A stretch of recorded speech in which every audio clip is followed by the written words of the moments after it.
Another area of vulnerability is people always delay updating their operating system. So I'm sure that you've seen that pesky little notification in the bottom right of your Windows Microsoft account operating system to urge you to update your system.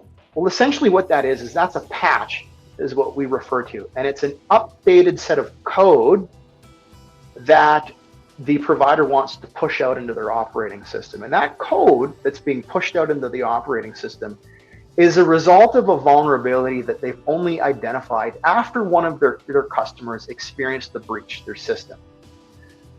Code is so complex, and the providers themselves, Apple, Microsoft, Salesforce, they don't know where these vulnerabilities necessarily exist, but hackers do. There's so many people looking through the code, looking for those vulnerabilities and exploiting them.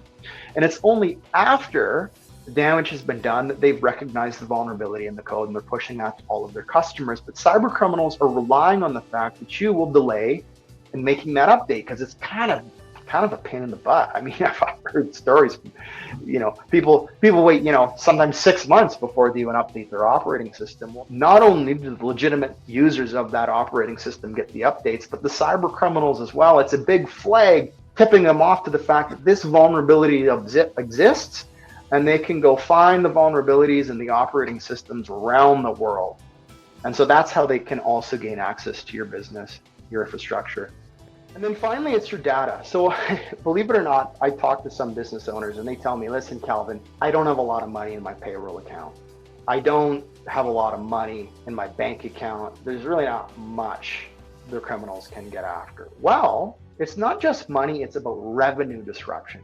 So even though you might not have a lot of money to extort, they can still extort you by shutting your business down and rendering you unable to operate your business. So they grab a hold of all of your assets, your cloud account, they encrypt them and lock you out. And what that does, it's analogous to somebody just picking up your computer and throwing it in a lake. Not only your computer, your servers, your networks, and all of your colleagues.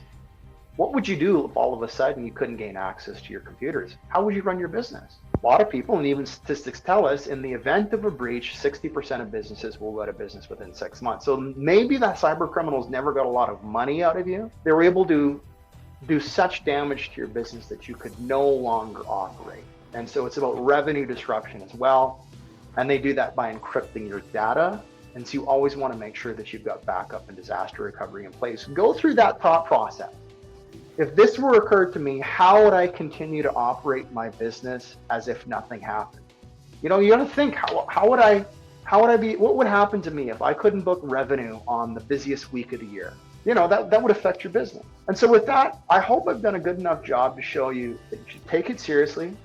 Here's where the vulnerabilities lie. And the best way to understand where you uniquely as a business are vulnerable is to do a cybersecurity risk assessment.